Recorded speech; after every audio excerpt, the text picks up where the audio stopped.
Course. Today we're going to be talking about the Great Depression and the New Deal.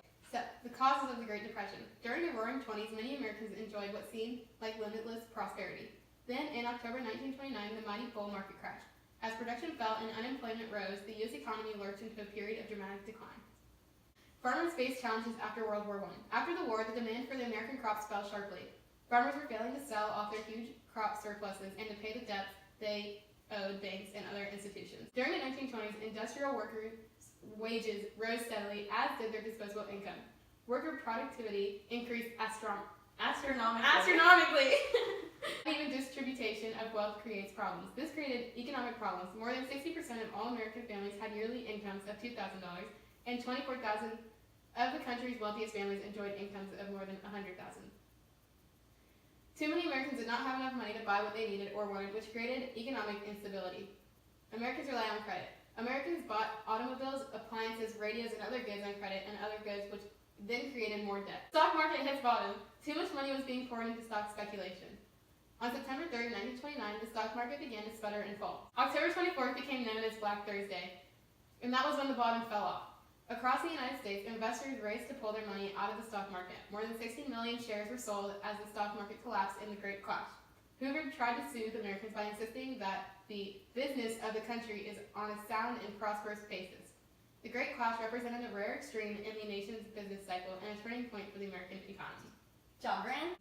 The Americans suffered. The stock market crash signaled the end of boom times. As investors mounted their losses, Americans watched the economy stagger into the Great Depression. In the cities and on the farms, despite poverty gripped the nation.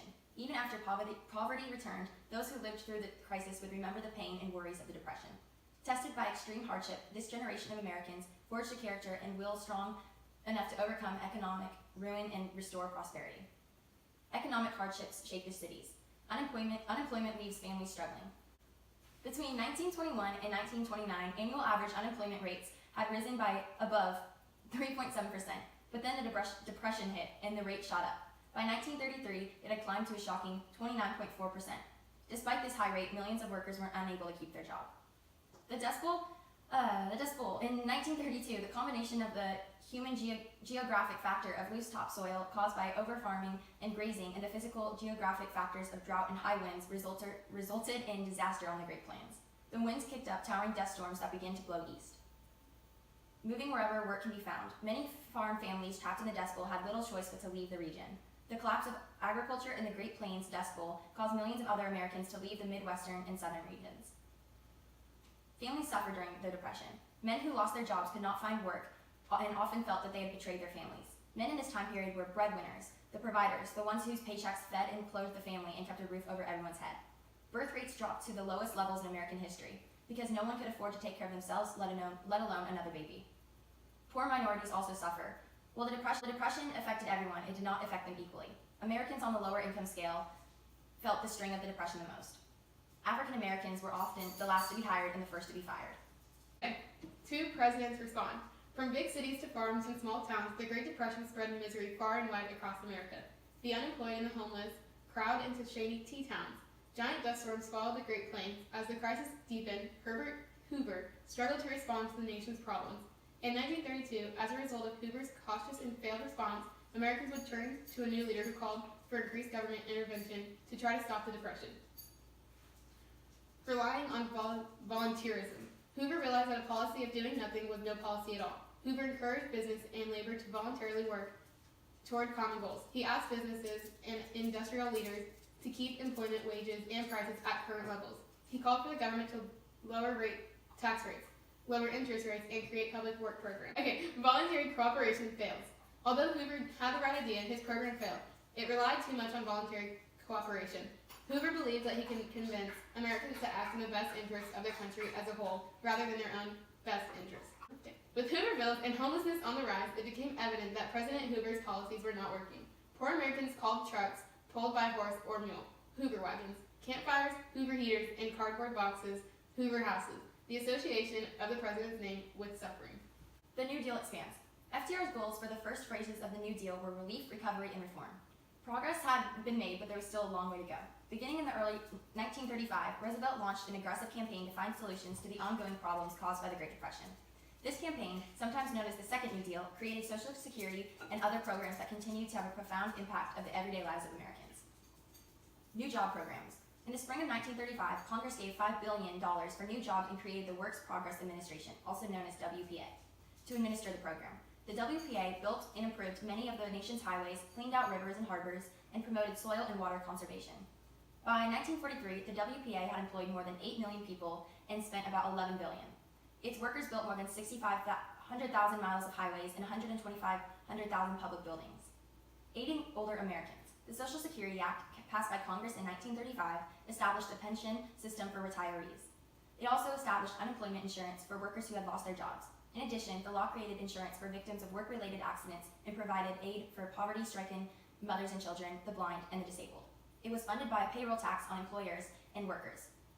Did you know that the Social Security continues today to provide basic economy security to millions of Americans? A new relationship between workers and business owners. The Fair Labor Standard Act of 1938 provided workers with additional rights. It also established a minimum wage and a maximum work week of 44 hours. It also outlawed child labor. The Wagner Act recognized the right of employees to join labor unions and gave workers the right to collective bargaining.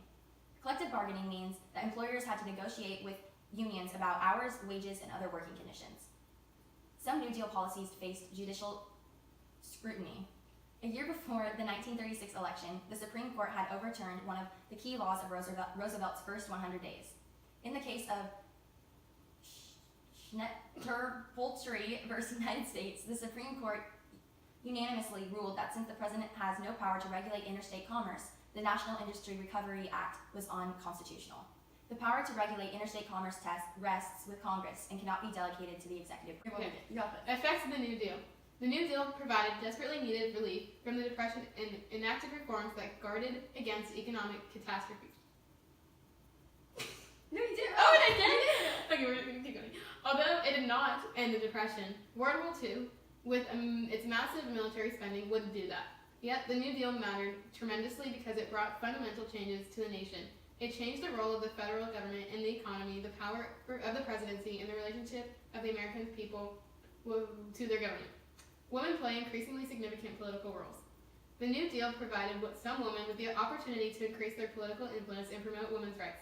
First Lady Eleanor Roosevelt transformed the office of the First Lady from a largely ceremonial role to a position of action and deep involvement in the political process. An increasingly significant role promoting economic growth. With the New Deal, the federal government broke from the tradition of laissez-faire, or leaving the economy alone, which had characterized most of American history. This changed the relationship between government and private business. Instead of being hands-off, now the federal government accepted responsibility for spurring economic growth or priming. A federal safety net for those in need. Roosevelt once said, "We are going to make a country in which no one is left out." The many programs had enacted to realize this goal led to the rise of welfare state in the United States. A government that assumes responsibility for providing for the welfare of children and the poor, elderly, sick, disabled, and unemployed. An expansion of executive power. FDR had the greatest impact in the role of the president itself. The expanding role of the government, including the creation of many new federal agencies, gave the executive branch much more power than before. Okay. Culture during the Great Depression. Mass entertainment flourished during the New Deal years as Americans sought escape from the worries of the Depression. And for the first time, the government played an active role in the arts, creating programs that put artists to work. It was a golden age for entertainment, and the movies, music, and works of literature produced during this era hold a unique place in American culture. Temporary relief from the challenges of the Depression. Many people sought relief through a good laugh, a good cry, a lyrical song, or by seeing good triumph over evil. Although the most common way to escape was to go to the movies, the most popular movie of this time was The Wizard of Oz. The movie promised weary audiences that their dreams really could come true. Depression-era films reflect social issues. Some films reflected the struggle against hardship that many Americans were waging by focusing on the strength of the average Americans. The characters in these films were everyday people struggling with hardships at the time. Radio's increasing popularity. The success of the movie industry was matched by that of the radio. The national radio networks broadcast popular shows starring comedians and Americans avidly followed by soap operas, variety shows, and humorists. In addition to providing entertainment, the family radio provided information. FDR used his fireside chats to explain and promote his New Deal programs to the public. Increased funding for the arts. During the New Deal, the federal government provided funding for the arts for the first time in American history. Programs such as the Federal Art Project, the Federal Writers Project, and the Federal Theater Project offered a variety of job opportunities to artists. A popular form of art is murals. Artists painted huge dramatic murals on public buildings across the nation. These paintings celebrated the accomplishments of the workers who helped build the nation. Many of these murals can be seen in the public buildings today. Thanks for watching. See you next time.